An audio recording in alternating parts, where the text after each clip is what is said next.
Okay, so we're going to have a little look at what a goalkeeping kit entails and how to make sure you put it on properly. So we're going to start through just going through each individual item. So first place to start is the Astro. It's really important before you put your goalkeeping kit on to get yourself a decent pair of Astros, same size as your trainers, they don't have to be bigger, okay, with a good tread underneath to make sure you've got plenty of grip when you're moving around, especially on a sand or water base, okay, because it can be a little bit slippy at times. Okay, so once you've got those on, most important piece of kit, the box, okay, or groin guard for females, okay. Always get the best one possible, don't compromise on safety on this piece of kit. And then we've got the undershorts, padded shorts. You can get different types, but it's really important to make sure that basically the front of you protects on the quads and also the side of the hips, either side with these bits here, making sure when you dive around you're not going to get any bruises for when you fall on the floor. Once you put those on, you want to get yourself a good solid pair of overshorts. Okay, these go over the top, which are quite solid on the sides here, making sure that your actual pads don't get ripped, especially on a sand-based pitch, and should help you slide a bit more on a water base too. You can get different colours, it's not a specific goalkeeper piece of equipment, so you can just wear really big shorts as well. Okay, next piece of kit, and this varies greatly from different brand to brand. These are high control kickers, which add a lot of extra protection. As you can see here, this is the most important part of the kit, protecting the insole of your foot when you're making saves or kicking the ball.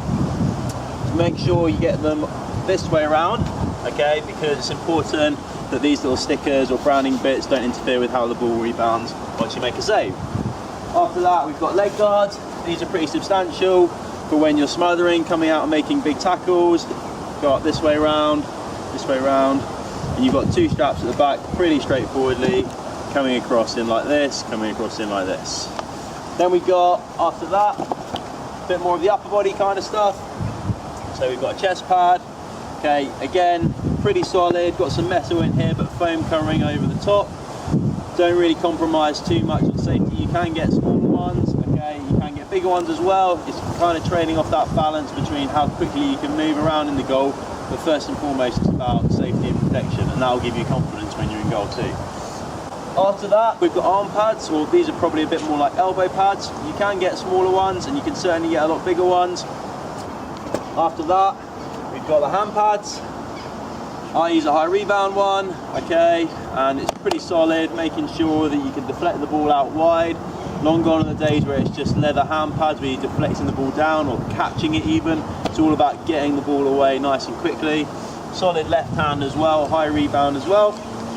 Very similar, nice solid foam, can deflect the ball out wide, okay, and it's a good surface area trying to stop the ball. I actually use a slightly different glove when I do penalty shuffle competitions, because this one allows me to get my stick a little bit closer to the ground. That's a little bit of a technical point, not something that all goalkeepers will necessarily like to do, but it just allows me when I'm going reverse stick to get my stick nice and close to the ground as well. So there are differences between gloves and different ways you can make a save. After that, obviously got the stick.